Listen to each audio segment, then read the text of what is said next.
시편 61편 1절에서 3절 다 같이 시작.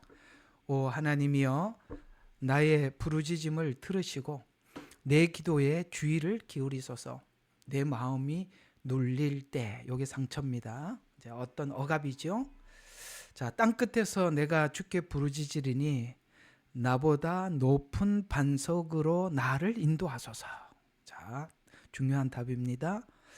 주는 나를 위한 피난처요, 원수들로부터 피하는 견고한 망대시니. 여기까지만 하겠습니다. 사실 오늘 3절까지도 못 갈 것 같아요. 오늘은 61편 배경을 우리가 잘 살펴야 이 61편에 전달하고자 하는 메시지가 여러분들에게 아주 깊이 확장이 되고 또 도움이 되기 때문에 그렇습니다. 요거를 이렇게 바꿔놔야 되는구나. 예. 그렇기 때문에 그렇습니다.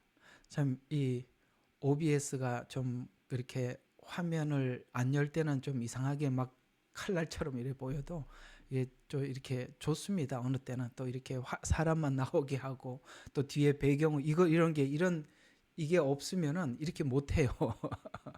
그러니까 이런 프로그램이 있어갖고 쓰는 거니까 그저 우리 너무 이렇게 예민하게 하시지 마시고 다 이렇게 하나님이 이렇게 선하게 우리가 쓰면 되는 거니까 이렇게 씁시다.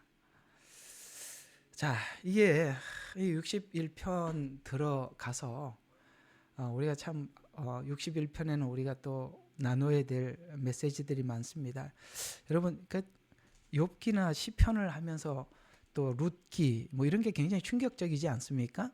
아가서 같은 게 이런 내용이었어 이런 생각이 들 만큼이나 하나님께서 우리에게 복음에 아주 깊고 깊은 또 여러분들이 정말 알고 싶어 했던 이런 메시지들을 우리에게 담아 주시는 말씀이라는 것, 또 여러분 안에 있었던 수많은 이렇게 영적 전쟁들, 갈등들, 또 하나님 앞에 원망, 이런 것들이 그저 우리가 믿음 없는 언어들이 아니라 하나님을 포기할 수 없어서 돌아서면 그만인데 여기서 궁시렁궁시렁하는 이유는 그래도 붙잡고 싶어서 그러는 거죠. 이해가 가시죠? 무슨 이야기인지. 이런 것들 믿음 없는 언어들이 아니라 하나님 앞에 이렇게도 저렇게도 할 수 없는 정말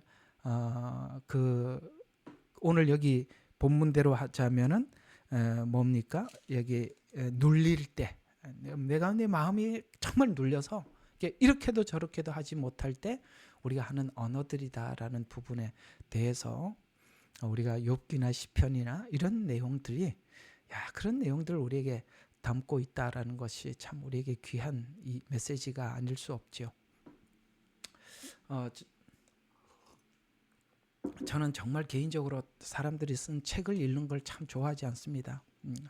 괜히 다른 사람들의 생각이 쭉 들어와서 제가 이렇게 쭉 성경을 통해서 성경을 풀어가려고 하는 이 자세 자체가 흐트러질까봐 이게 다른 사람들의 이야기를 묵상하고 또 생각해보고 이러고 싶지를 않아요. 그냥 저는 제 색깔을 유지하고 싶어서 다른 사람들 책을 잘 안 보는 편입니다. 그냥 성경만 이렇게 연결시켜서 하나님 열어주는 대로만 보고 그러는 편인데, 그러나 유독 좀 되게 참 큰 의미를 전해줬던 책 한 권을 좀 소개하고 싶습니다. 왜냐하면 이 61편하고 관련이 있기 때문에 그래요. 여러분, 진 에드워드라는 이 기독 작가, 미국 작가죠. 참 유명한 분이신데요. 이분이 쓴 책 중에 새 왕 이야기라는 책이 있습니다. 아주 참 귀한 책이고 많은 분들에게 이렇게 알려져서 참 많은 생각을 하고 충격을 받았던 책이죠. 이 내용을 잠깐 좀 소개를 하면 61편을 우리가 들어가는데 굉장히 도움이 될 것 같으니까 잠깐 한번 소개를 좀 해드리겠습니다. 이 세 왕 이야기에 보면 세 왕 모두가 상처가 있는 사람들입니다. 그 왕은 사울, 다윗, 압살롬. 그러니까 이게 지금 열왕기상 하지요, 맞죠? 사무엘상 하죠. 이렇게 사무엘상 하잖아요, 그죠? 그러니까 사무엘상은 대부분이 누구 이야기입니까? 사울 이야기죠. 그다음에 사무엘 하는 다윗 이야기죠. 그 안에 이제 압살롬이라는 왕이 사무엘 하에 등장을 합니다. 결국 이제 사무엘상 하는 세 왕 이야기였죠. 사울, 다윗, 압살롬입니다. 근데 이제 세 왕을 소개하면서 우리는 이제 세 왕의 그 왕으로 등극되는 과정, 그다음에 왕 어떻게 살았으며 그 종말 이런 거에 대해서 우리 너무 잘 알고 있죠. 그렇죠? 근데 여러분 아시다시피 우리가 이제 사울은 굉장히 열등감에 이게 젖어 있던 사람입니다. 누구 때문에 열등감이 생겼죠? 다윗 때문에. 열등감에 인생을 삽니다. 그리고 이 열등감을 극복하지 못하니까 불안으로 넘어갔습니다. 그 불안이 평생 다윗을 쫓아다니게 만들죠. 그래서 이게 열등감을 극복하지 못한 왕 이렇게 이제 기억을 하시면 좋겠습니다. 다윗은 배신자들의 배신이라는 거. 여러분 정말 사울의 왕이었을 때 위기를 극복해 줬던 사람이 다윗 아니겠어요? 그렇죠? 그가 물맷돌로 골리앗을 쳐 죽였고 이스라엘에게 승리를 안겨다 줬습니다. 그래서 이제 사울은 자기 딸 미가를 주어서 사위로 삼지요. 그러나 가족에게 이제 가족이 된 거 아니겠어요? 근데 장인에게 이제 끝까지 추적을 당하고 이제 나중에는 그 아히도웰이라고 그 책사입니다. 책사가 압살롬 편에 붙어서 다윗이 이렇게 압살롬이 왕이 되려고 할 때 참 고통을 받았죠. 그러니까 다윗은 어떤 상처가 있느냐면 사람들보다 굉장히 관계에 배신을 많이 당하게 됩니다. 그래서 배신으로 인해서 억울한 인생을 살아가게 되는데 이제 에드워드 작가가 이제 그런 배경으로 쭉 썼어요. 억울한 인생을 사는데 사울과 압살롬이라는 두 왕에게 쫓기는 인생을 살았습니다. 근데 이제 뒤에는 나옵니다만 이제 다윗은 이런 부분들을 이제 극복한 왕으로 등장합니다. 극복을 했다는 것이죠. 세 번째 이제 왕이 되려고 했지만 왕 되지 못했던 다윗의 아들이었던 압살롬은 이 다말이라는 사건을 통해서 이 가정을 파괴하게 됩니다. 이건 참 엄청난 실수죠. 아버지 그 다말 사건으로 인해서 아버지에게 방치됩니다. 그게 이제 분노와 거절감 때문에 이제 왕이 되는, 그러니까 거절감이 극복하지 못해서 이제 반역을 하게 됩니다. 이제 이 상처가 그리스도 안에서 해결이 안 되면 항상 하나님 나라에 부정적으로 나타난다는 걸 아셔야 돼요. 교회 안에서도 항상 문제를 일으키는 사람들을 그 사람들의 과거를 보면 상처가 있었고 상처가 주님 안에 돌아왔을 때 해결이 돼야 돼. 이 복음이 해결을 해줘야 되는데 복음이 해결을 안 해주니까 교회 안에서 그 사람의 직분이 목사가 돼서 어떤 결정권을 가지게 된다던가 장로가 되어서 결정권을 가지게 된다던가 아니면 창립 멤버가 돼서 그 사람의 목소리에 힘이 들어가면 반드시 이 사단이 그런 상처를 이렇게 부채질해서 교회를 파괴하거나 하나님을 대적하는 데 쓴다는 것을 기억하시면 여러분들의 상처가 그냥 두고 묻어서 갈 일이 아니라는 걸 알게 됩니다. 이 부분은 예수님 안에서 위로를 받아야 하고 이 복음 안에서 우리가 치유를 받지 않으면 언젠가는 이 문제는 다른 형태로 하나님 나라에 회방하는 하나님 교회를 무너뜨리는 도구로 쓰여지게 된다는 사실을 아셔야 됩니다. 우리가 어느 날 갑자기 돌변하는 사람들을 보잖아요. 갑자기 이렇게 확 바뀌어버리는 사람을 보잖아요. 그건 그 안에 도사리고 있던 상처가 아주 불화살처럼 이렇게 화산이 폭발하듯이 폭발하는 겁니다. 그래서 전혀 다른 사람으로 나타납니다. 그러니까 우리 과거에 봤던 그런 사람으로 여러분들이 보면 큰 실수하는 겁니다. 아시겠어요? 그 상처가 폭발을 할 때는 전혀 다른 사람으로 등장한다는 것을 기억하셔야 됩니다. 왜냐하면 사울과 압살롬이라는 두 사람의 행동은 도저히 평범한 인간으로서는 이해할 수 없는 행동들이지 않습니까? 바로 그런 상처들이 해결되지 못한 사람들에게 나타나는 증상들입니다. 그러나 이 세 왕들을 보면 압살롬은 상처를 붙잡고 살아 자신을 파괴시킵니다. 해결이 안 되니까. 또 압살롬은 상처를 확장합니다. 그래서 사람들의 마음을 훔쳐서 반역의 길로 들어섭니다. 다 하나님 나라를 파괴시키는 데 사용하죠. 그리고 다윗은 오늘 이제 61편의 주제가 그겁니다. 이 상처를 하나님께 맡기고 극복한 왕으로 우리에게 소개되고 있습니다. 그래서 하나님은 여러분 사울이 받은 상처와 압살롬이 받은 상처와 다윗의 상처를 보면 누가 상처가 더 크냐? 라고 봤을 때 여러분 사울은 사실은 자기하고 별로 관계가 없는 다윗에게 상처를 받은 게 전부예요. 근데 그것도 정당한 일을 하고 상처를 받았으니까 이거는 사울이 받은 자기가 상처라고 이 말을 한다는 자체가 우습지 않아요? 그렇지요?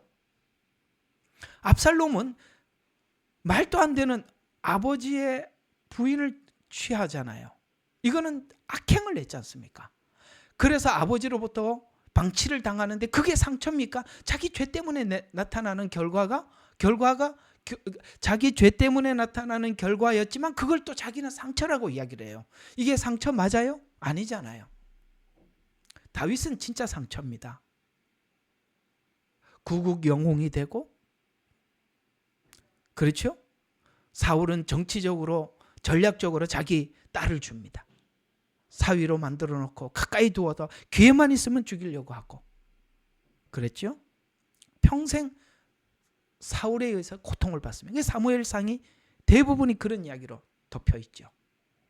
그리고 그걸로 끝난 게 아니라 마지막에 자기 아들로부터 여러분 우리에게 가장 큰 상처는 무엇이라고 생각합니까? 가까운 가족들로부터 받은 상처 아니겠어요? 그럼 이 세 사람을 보세요. 이 세 사람 중에 가장 큰 상처는 다윗일 겁니다. 왜? 가족으로부터 받은 상처예요. 그것도 아들의 반역은 아버지로서는 정말 기가 막히는 일입니다. 참 우리가 이런 말이 있잖아요. 죽이지도 못하고 살리지도 못하고 이런 상처 아니겠어요? 그런데 놀랍게도 상처의 크기가 문제가 아니라 상처를 극복하느냐 극복하지 못하느냐가 성경은 매우 매우 중요하다라고 말씀하고 있습니다. 그래서 결국은 이 사울이 왕이 될 때 그는 하나님이 세우셨지만 하나님 없는 왕이 되려고 했습니다. 그게 무엇이 하나님을 밀어냈을까요? 자기 속에 인정받고 싶어하는 욕구. 오케이? 하나님이 높여져야 되는데 자기가 높여지고 인정받고 싶어하는 욕구, 이 상처를 극복하지 못하는 것이 사람들에게 인정받고 싶은 욕구로 등장을 해서 하나님 왕은 왕이지만 하나님이 전혀 없는 왕으로 삽니다. 압살롬은 사람을 통해서 왕이 되려고 했어요. 그렇죠? 아버지 책사를 데리고 오고 아버지 책사를 데리고 오고 사람들의 마음을 사죠. 성문 앞에 서서 왕에게 재판을 받으러 가는 사람들에게 무슨 억울한 일이 있어서 왕에게 찾아가느냐? 라고 물어서 가서 사람들의 거짓으로 위로해서 사람의 마음을 샀다라고 성경은 말씀하고 있습니다. 그래서 사람을 통해서 왜? 방치가 됐잖아요. 아버지로부터 방치됐던 것을 사람으로부터 인정받으려고 해요. 여러분 우리가 가만히 생각해 보면 리더들 중에 리더라고 하면은 정치적인 리더도 있겠지만 교회 목사들도 리더지 않습니까? 이런 리더들이 이런 상처가 극복되지 않은 상태에서 뭔가 중요한 위치에 사람들을 가르치는 위치에 있게 될 때 이 부작용은 어마어마하게 나타나는 것입니다. 그러나 이 상처를 극복했던 다윗은 하나님께 맡기는 왕이 되어서 오늘 시편 61편에는 어떻게 하나님께 자신이 이 모든 것을 맡겨 나갔는가를 설명해 주고자 하는 것이 오늘 61편이 말씀하고 있는 것입니다. 그래서 우리는 이 세 가지 유형이 있는데, 사울은 자기를 지키려고 하는 사람, 그 다음에 압살롬은 남의 왕의 것을 빼앗으려는 사람, 그 다음에 다윗은 맡기는 사람, 이 세 사람이 살아가는 삶의 유형은 너무나도 다르다는 것이죠. 그래서 이 세 왕 이야기가 주로 이런 내용들을 담고 있는데, 우리가 한번 이렇게 정리를 해볼 필요가 있어요. 믿음이란 뭘까요? 믿음이란 어떤 문제가 생겼을 때 문제를 해결하는 능력이 아니라 하나님의 방향과 목적에 나를 집어넣는 겁니다. 거기다 나를 적응시키는 게 믿음이라고 말씀하고 있습니다. 무슨 이야기냐면, 하나님을 내가 이용하는 게 아니라 내가 하나님 세계 속에 들어가는 것, 이게 믿음이라고 말씀하고 있어요. 다윗은 바로 오늘 여기 엄청나게 중요한 이걸 합니다. 이걸 해요. 이게 막 이제 이 배경이 사무엘상 15장이거든요. 그 15장에서 이제 이걸 좀 설명을 해드리겠습니다만, 그래서 오늘 이렇게 상처에 대한 정의를 이렇게 하나님 관점에서 이렇게 내리고 싶어요. 상처는 하나님은 상처를 제거하지 않고 상처를 통해서 사람을 만들어 간다는 거. 여러분, 이 부분에 대해서 여러분들이 같이 동의해 주면 정말 고맙겠습니다. 다 아멘을 할 때까지 더 안 나가려고 할 생각입니다. 아셨어요? 하나님은 상처를 제거하지 않고 그 상처가 우리를 만들어가는 거예요. 놀랍습니다. 상처는 사람을 망치지 않습니다. 다만 상처를 처리하는 방식이 우리의 인생을 결정하는 겁니다. 그래서 막무가내로 살아가는 사람은 상처를 안고 살기 때문에 그러는 거예요. 이거 누가 앉아서 그럽디다. 우리 한국 사람들은 모이면 그런 이야기를 해요. 우리 애가 뭐 술을 마셔, 담배를 피워, 이렇게 얘기를 하는데, 호주는 한마디를 더 합디다. 술을 마셔, 담배를 피워, 마약을 해, 이런 말을 합디다. 한국 사람들은 상상도 못하는 일이죠.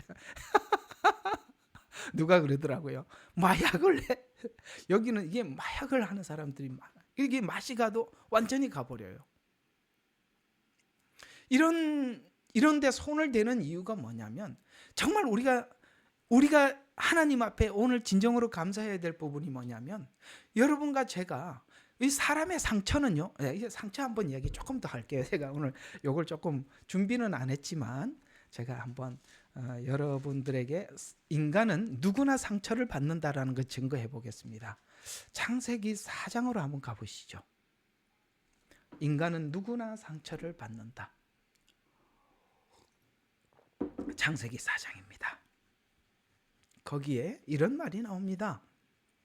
자, 아담의 그 아들이었던 아벨과 가인 이야기가 나오죠.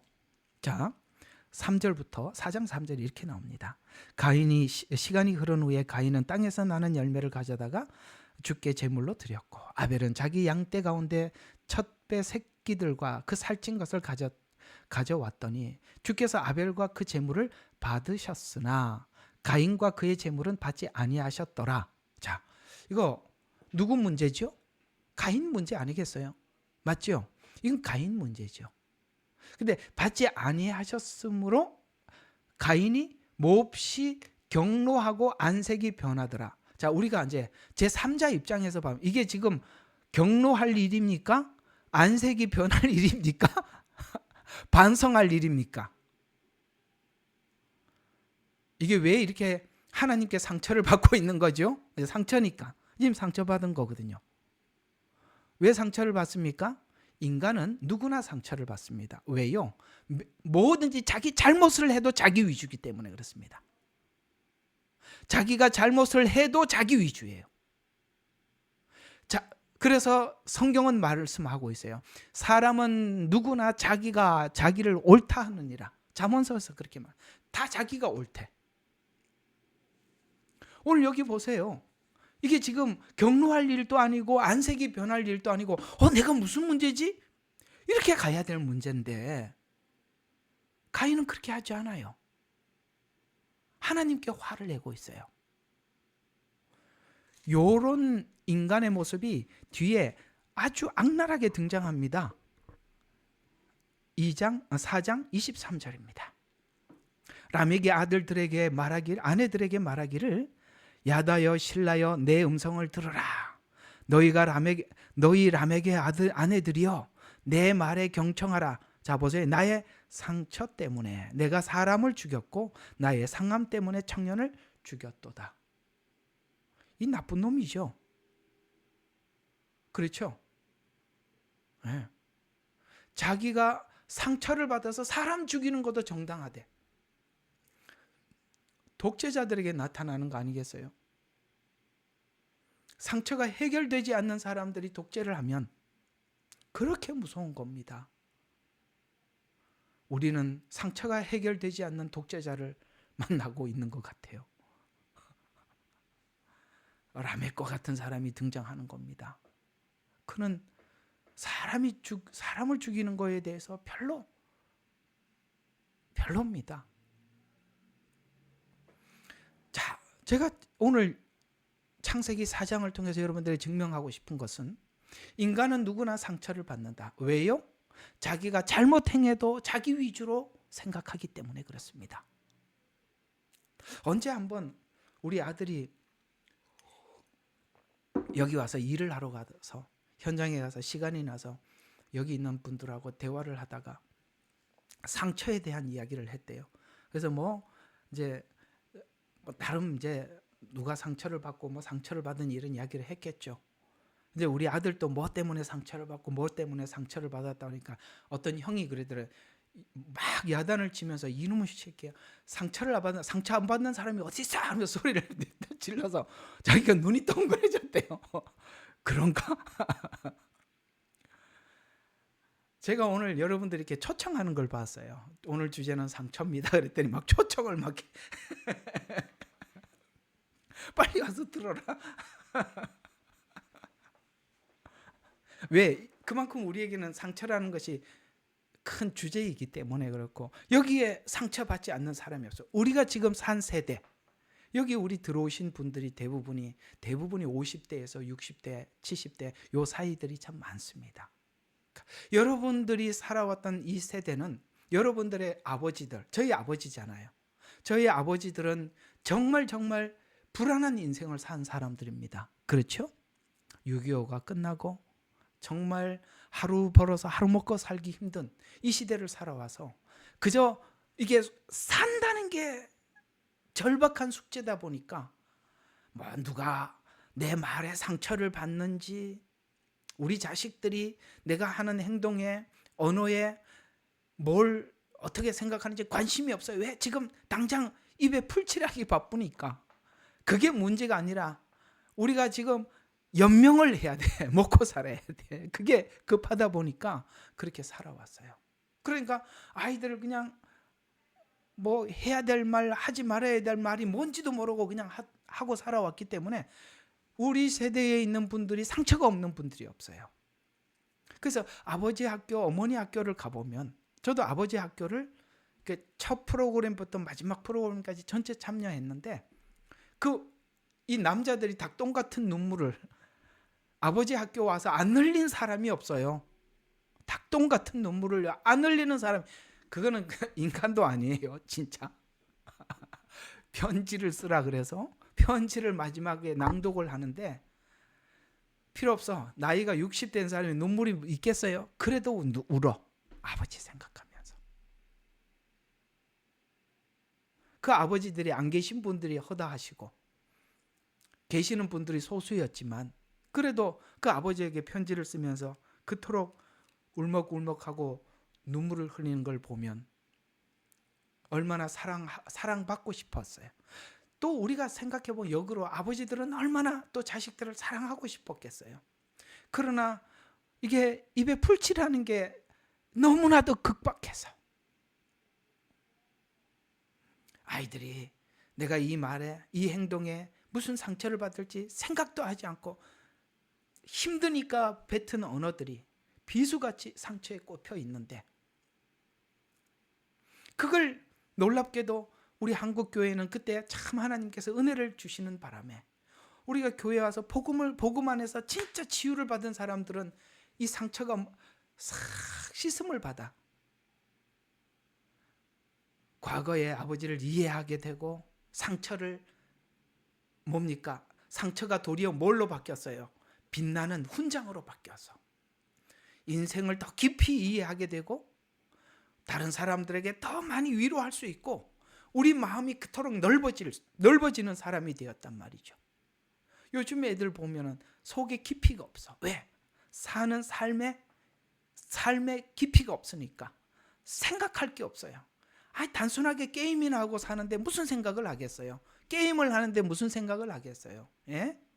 인생은 상처를 받기도 하고 깊이 고뇌하기도 하고 복음이 주는 그 깊은 은혜 속에 자유를 느끼기도 하고, 그래서 하나님과 우리 관계를 이해하게 되고 우리 삶이 깊어져 가는 것이, 그래서 하나님은 우리 인생에 희노애락을 주는 거고, 그런 가운데서 이 복음의 가치를 우리가 발견하게 되는 것입니다. 그래서 우리는 어떻게 보면 저와 여러분이 살아왔던 이 세대는 어쩌면 우리는 하나님께 은혜를 받을 수밖에 없는 딱 맞는 시대를 살아왔어요. 왜요? 정말 우리는 나름대로 살아가는 인생 속에 상처도 있고 아픔도 있고 힘든 어떤 과정도 겪어왔고, 그 힘든 과정 속에서 우리는 하나님 앞에 이것이 무엇이냐고 구했고, 우리는 거기에서 복음의 깊은 은혜를 받고 다른 사람들을 내 마음속에 담아낼 수 있는 큰 그릇으로 만들어져 왔습니다. 참 걱정되는 것은 다음 세대인데, 다음 세대는 생각이 없어요. 그릇이 두껍질 않아. 비닐 자루에다가 말씀을 담은 것 같아. 쿡 찌르면 쑥 빠져요, 물이. 왜? 하드가 단단하지 않아. 그게 단단해지려면 이런 희노애락이라는 이런 과정들이 우리 인생 속에 계속 굴러가야 되는 거거든요.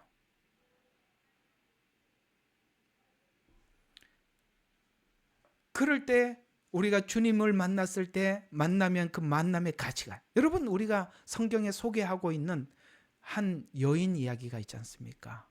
바로 우물가의 여인이죠. 사마리아 여인 아니겠습니까? 그는 남편 5이 있었던 사람. 왜 남편을 5이나 바꿨을까요? 누가 그런 이야기를 합디다. 야, 이혼도 한 번이 어렵지. 2번, 3번 하고 나면 그것도 아무렇지도 않답디다. 참 그것도 해괴망측한 논리인 것 같지만 들어보면 또 그 참 그렇기도 하겠다. 5번 한 사람은 도대체 무슨 강심장이야 이런 생각이 들지만 2번, 3번 하면 이게 그냥 무슨 생활이 되는 것 같아요. 5번 했습니다. 낮에 물을 기르러 왔습니다. 여러분 그 유대 그 시대적 그 유대 배경 아래서 이 낮 시간에 여자가 물을 기르러 온다는 것은 그야말로 그 무슨 여자라고 해야 되나, 그냥 모두 다 아는, 그런 여자들을 보고 뭐라 그러죠? 누구나 아는, 하여튼 잘 모르겠습니다. 이 여자 누군지 아니까, 이게 자기는 더 이상 자기에 대해서 뭐랄까 관리할 필요도 없는 이런 여자라는 거죠. 그래서 낮 시간에 우물가에 물을 기르러 왔던 것입니다. 어쩌다가 이렇게 이혼 이야기를 했나? 뭐 하다가 일로 갔는지 깜빡 이거 잘못했습니다. 어쨌든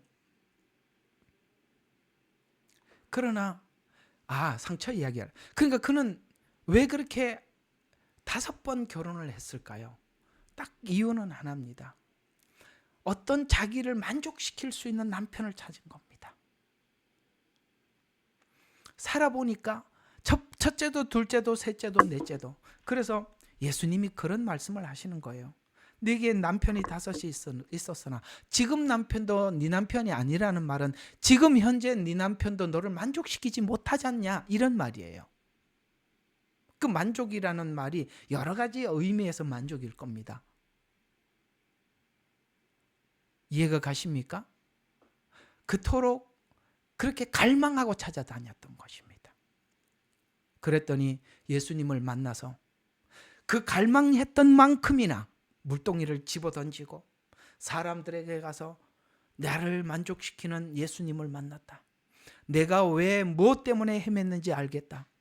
라고 사마리아 사람들에게 외쳤던 것처럼 우리의 이 간절한 복음의 외침이 그냥 나오는 것이 아니라 여러분이 겪었던 인생의 목마름, 그것이 예수 안에서 채워진 자들에게 나오는 이 간절함이 복음 전도자로, 설교자로 서게 만드는 거예요. 그런 거 없이 누가 누구에게 무슨 말을 해줄 수가 있겠어요? 내게 아무것도 자원이 없는데. 그래서 어쩌면 우리의 인생 속에 이렇게 수많은 이런 내가 원치 않는 고난을 통한 상처들이 하나님께서 그것을 빼빠지를 해서 반짝반짝 빛나게 하는 겁니다. 빼빠가 뭔지 아세요? 철을 이렇게 녹슨 걸 막 이렇게 처음에는 거친 거 가지고 막 하면은 녹이 제거돼, 그 다음 또 하고 세 번째, 네 번째, 그 다음에 점점 뭐예요? 가는 빼빠로 쓰고 나중에는 뭡니다? 거기다 광택제를 칠하고 거기다가 기름까지 칠해서 사포질, 그렇지. 그래가지고 반짝반짝 빛나게 만들려고 그러려면 첫 번째 빼빠가 지나가고 두 번째 지나가고 세 번째 사포가 지나가고 그렇게 해야 돼. 빼빠가 그러고 보니까 이게 일본 말 같으네, 그죠? 그렇죠. 사포질이죠. 그렇게 해서 나중에 광택을 입혀서 하나님이 사람들에게 내놓고 나 원래 쓸모없는 철이었다고, 버려진 철이었는데 주님이 나를 가져다가 이렇게 빛나게 만들었다고 하나님이 그걸 꺼내놓고 사람들한테 자랑하고 싶은 거예요. 녹슬어 버려진 듯한 우리들을 이끌어서 하나님의 은혜를 덧입혀서, 그게 조각목 이야기잖아요. 제가 여러분 성막을 말할 때 조각목 이야기 해드렸지 않습니까? 하나님이 저기 있는 왕실에 있는 누군가를 데리고 와서 리더를 시킨 게 아니라 저기 뭡니까? 성막을 지을 때 그 사막에서 바람 불고, 여러분 사막에 가보면 제가 그 성지순례를 가니까 요르단을 지나 이스라엘로 넘어가는 이 과정에 가이드가 갑자기 가더니 여기가 뭐 그 자리는, 제가 볼 때는 그 자리는 분명히 아닌 것 같아. 아닌 것 같은데 이곳이 바로 모세가 손을 올리고 아론과 훌이 손을 올리고 저 앞에서 전쟁이 있었던 자리라면서 하는데, 그건 분명히 아닌 것 같아요. 그냥 하는 말인 것 같아. 절대 아니에요. 저는 아무리 봐도 거기 아니야. 근데 어쨌든 거기라고 올라가 보자는 거야. 세상에 문을 딱 열었는데요. 그때 바깥의 온도가 45도인가 47도인가 그랬어요. 그러니까 차 안에 있어서 에어컨을 켰는데 몰랐던 거죠. 그 언덕을 올라갔다 내려오는데 옷이 흠뻑 다 젖었어요. 얼마나 더운지. 여러분, 이 광야를 쭉 지나가는 이 과정 속에,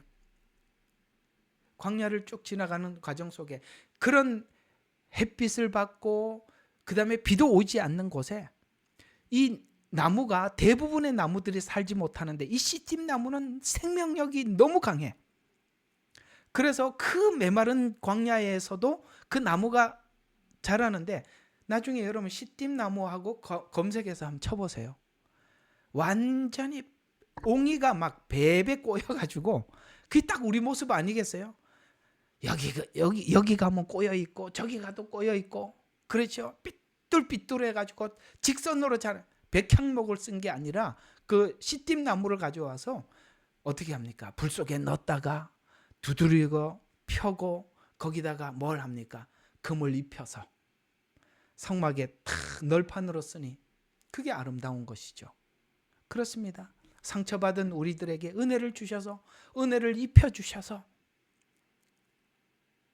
하나님은 빛나게 해서 사람들에게 보란듯이 내놓고 싶은 것입니다.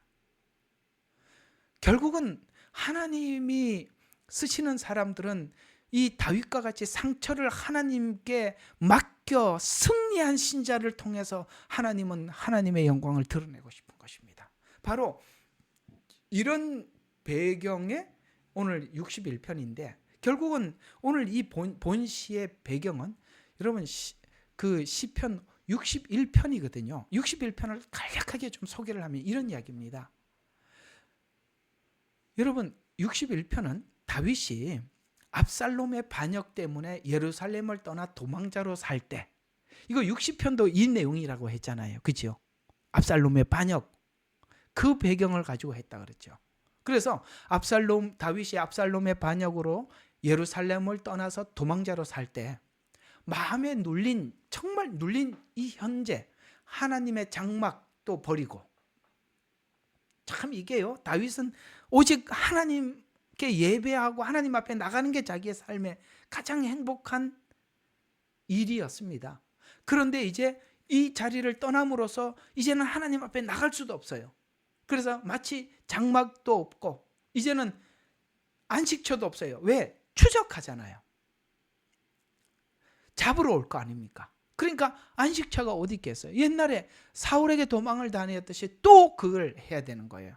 그래서 안식처도 없고 예배처도 없는 상태에서 위협을 받다 모든 것을 잃어버린 상태에서, 우리로 말하면 환경이 오늘 여기 눌린 상태를 넘어서서, 그걸 넘어서서 하나님께 고정시켜 나가는 이 과정에 우리의 내면이 어떻게 하나님을 찾아 나가며 어떻게 하나님을 찾는 것에 우리 마음이 고정이 되는가를 가르쳐주기 위해서 쓴 시가 61편이라는 것이죠.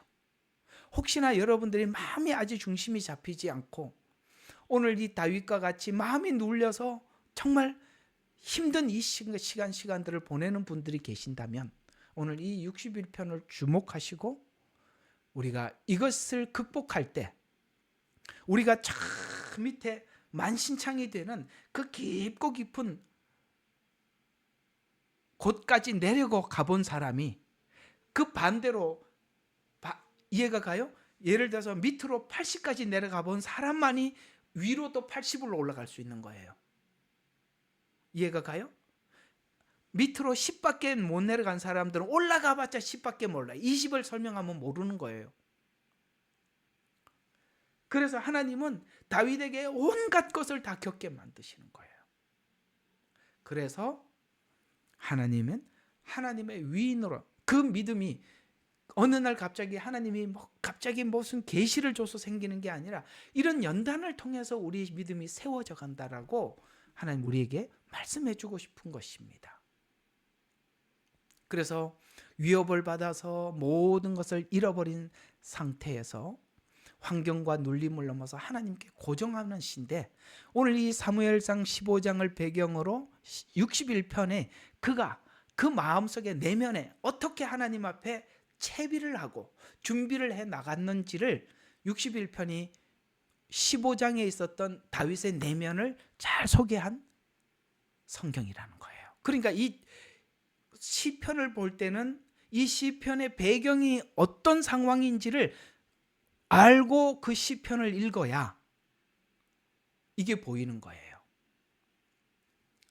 자, 핵심은 이런 겁니다. 압살롬에 반역했다는 소식을 듣자 다윗은요, 그냥 왕관을 그 자리에 내려놓아 버립니다. 사울은 그 왕관을 지키려고 했잖아요. 압살롬은 왕관을 뺏으러 오잖아요. 그러나 다윗은 내려놓습니다. 상처를 극복한 사람은 왕관에 연연하지 않는다. 아멘. 누가 인정을 하든 말든 아무 상관없어. 하나님 앞에 인정받는 게 전부예요. 그게 최고예요. 그 위에는 아무것도 필요가 없는 거예요. 자녀들에게 인정받는 것에 목말라 있거나 배우자에게 그런 거 내려놓으세요. 그거 추구하느라고 매일 사울처럼 살고 압살롬처럼 사는 거예요. 자유하라는 겁니다. 그래서 압살롬의 반역의 소식을 들었을 때 다윗의 반응을 기록하고 있는데, 다윗이 도망을 선택합니다. 그것은 바로 내가 지금 이 왕권에 연연하지 않는다. 내 안위에 연연하지 않는다. 사람 앞에 인정받는 것에 연연하지 않고 내가 권력에 연연하지 않는다. 이 모든 것이 왕권을 내려놓는 것으로 표현하는 것입니다. 그래서 오늘 사무엘하 15장 이야기를 쭉 한번 관찰을 보면 이런 이야기들입니다. 사무엘하 15장 13절과 14절에 이스라엘의 마음이 압살롬을 따르나이다. 압살롬이 사람들의 마음을 뺏었어요. 그래서 이스라엘 사람들의 백성들의 마음이 압살롬을 따르나이다 하니 다윗이 예루살렘에 있는 자기의 모든 신하에게 이르되 도망하자. 여러분, 이렇게 말했을 때 신하들이 예 이렇게 대답했을 것 같아요? 아니면 무슨 소리예요? 이렇게 했을 것 같아요? 한번 여러분 대답 좀 해보세요. 그럼요. 무슨 소리 하십니까? 하나님이 이 자리를 준 거 아닙니까? 지켜야 될 거 아닙니까? 이렇게 하지 않았겠어요? 이게 어떻게 얻은 자리입니까? 여기에 신하들은 누구도 도망하자는 말에 동의하지 않았을 겁니다.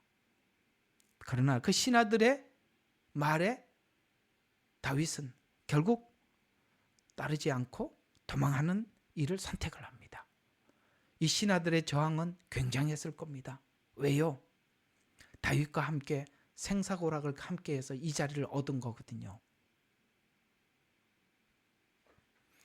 그래서 일어나 도망하자. 우리가 압살롬을 피하여 도망하지 아니하면 이렇게 설득을 했어요. 한 사람도 그를 피하지 못하리라. 속히 떠나자. 그가 갑자기 우리를 따라와서 화를 내리고 칼날로 이 성을 치리라. 이게 무슨 말이냐? 이렇게 하면 다윗은 뭘 생각하느냐면은 자기가 왕권 이것을 넘어서서 남을 생각한 거예요. 그 칼날이 성을 치리라라는 말은 이 안에 들어오면 수많은 백성들이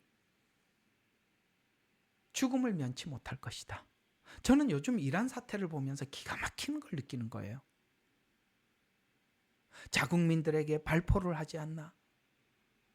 이렇게 하면은 그 자국민들이, 그 이란 국민들이 얼마나 미국의 공격을 받고 고통을 받겠어요.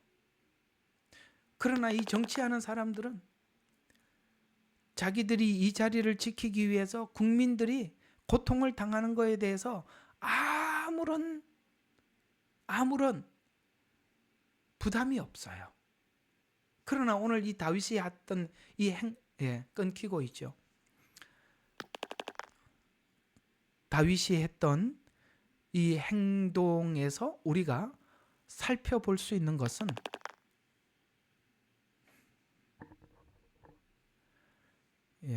움직이기 때문에 움직이지 말고 천천히 하겠습니다.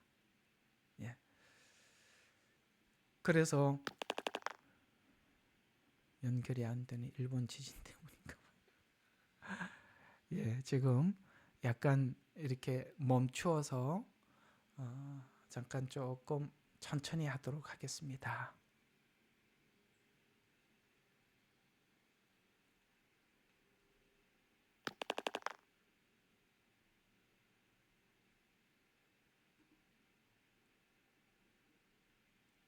지금은 어떠세요? 계속 끊기나요? 예.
집사님께서 잠깐만 보자.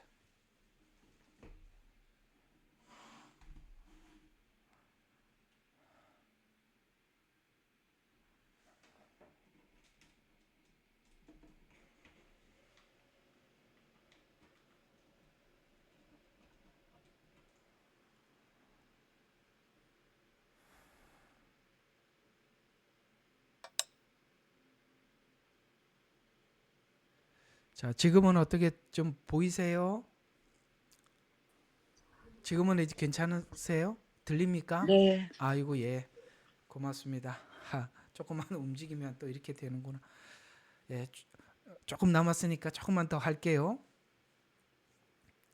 그러니까 이 만약에 압살롬이 이 반역에 우리가 잠시 피하지 않으면 이 국민들이 엄청나게 피해를 받을 것이다 라고 하면서 이제 다윗이 왜 피해야 하는지를 이제 그 함께한 사람들과 함께 이렇게 설득을 해서 피하게 됩니다. 자, 오늘 이 이야기는 다윗이 왜 피했는가라는 부분은 다윗은 싸워서 자기 왕권을 지키기보다는 오히려 백성과 성을 지키기 위해서는 스스로 떠나는데 이것은 도망이 아닌 왕권보다 하나님의 뜻을, 그 다음에 왕권보다는 백성의 안전을 선택했다라는 것입니다. 이해가 가시죠? 이건 왜 다윗이 어느 날 갑자기 이렇게 성숙했는가? 아니죠. 그러니까 이 압살롬의 반역 이전에 어떤 일이 있었었냐면 밧세바 사건이 있고 난 이후에 압살롬 반역이 있었거든요. 그러면 이렇게 한번 생각해 볼 필요가 있는 것이 뭐냐면 이 밧세바 사건을 우리가 알고 있지 않습니까? 이 밧세바 사건을 우리가 가만히 들여다보면 매우 다윗은 자기 중심적이었습니다. 그렇죠? 자기 중심적이었어요. 그러니까 자기가 좋아하는, 자기가 원하는 그 여인을 얻기 위해서 우리아를 전쟁터에 내보내기도 하고, 그렇죠? 거기서 죽게 하고, 이렇게 사실은 다윗이 처음부터 오늘 여기 이 압살롬 반역 이야기를 들었을 때 이 왕관을 내려놓을 만큼 신앙적으로 성숙한 위인이었냐? 성경은 아니었다. 얼마 전만 해도. 라고 성경은 말하고 있는 것입니다. 우리가 이 압살롬 사건에서 하나님 앞에 인정을 받거든요. 다윗이. 그러니까 이렇게 인정을 받았던 것이 어느 날 갑자기 다윗이 그렇게 믿음의 사람이 되어서냐가 아니라 그 앞에 바로 하나님의 어떤 엄청난 훈련과 징계를 경험한 이후에 그가 이렇게 되었다라고 말하고 싶은 것입니다. 그러면 여러분, 히브리서 12장 11절이 이렇게 말씀하고 있습니다. 징계가, 하나님께서 징계를 하는 이유가 그 징계를 통해서 우리가 어떻게 된다고요? 온전하고 완전해진다라고 말씀하고 있어요. 그렇죠? 징계를 통해서 온전하고 완전해지는데 다윗은 언제 이렇게 성숙할 수 있었느냐? 모든 걸 내려놓을 수 있었느냐? 이 밧세바 사건이 굉장히 중요한 위치를 차지하고 있거든요. 밧세바 사건 이전에는 다윗이 죄를 숨기고 자기 욕망의 죄를 숨기고 우리아를 죽게 했지만 밧세바 사건 이후 그는 스스로 왕권을 내려놓고 도망하면서 하나님의 방법을 선택하고 하나님께 선택을 맡기는, 그래서 여기 보면 결국은 이 반역의 소식을 듣고 난 이후에 다윗은 이렇게 말을 합니다. 하나님께서 선한 대로, 선이 여기는 대로 행하시옵소서 하고 이 자리를 떠납니다. 오늘 여기 말하고 싶은 메시지는 이것입니다.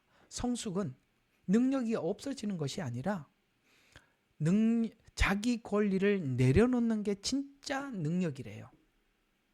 내려놓음. 예, 맞습니다. 내려놓을 줄 아는 것. 자기 권리를 내려놓을 줄 아는 것. 뭘 위해서? 모든 사람을 위해서. 이거 누구한테 배운 거죠? 그렇습니다. 예수님께 배운 거잖아요. 예수님은 하나님과 동등됨을 취할 것으로 여기지 아니하시고 자기를 비워 종의 형체를 입으시고 죽기까지 복종하셨으니 십자가에 죽으심이라. 그래서 누구를 위했죠? 오늘 다윗이 그 성에 있는 백성들을 위하듯이 구원받아야 할 우리들을 위해서 예수님은 스스로 종이 되셨고 죽음을 선택하셨습니다. 이걸 하나님이 우리에게 가르쳐 주고 싶은 거고 이걸 하나님이 우리에게 훈련시키는 겁니다. 우리가 그런 훈련이 되려면 지옥과 같은 깊은 상처 속에도 들어가야 하고 아시겠어요? 그리고 그 깊이 들어간 만큼 우리는 다시 올라올 수 있는 거예요. 여러분의 인생이 누구보다 나는 내 인생이 참 비참해 보이고 내 인생이 험해 보이면 여러분은 하나님이 여러분에게 은혜를 많이 담으려고 하는 겁니다. 여기서 대답 좀 해봐요. 은혜를 많이 담으시려고 하나님께서 여러분의 인생을 고달프게 하신 겁니다. 예, 욥이 그랬잖아요.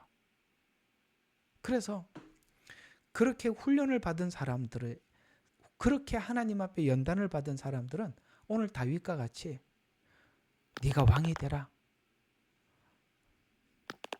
또 그러네. 예.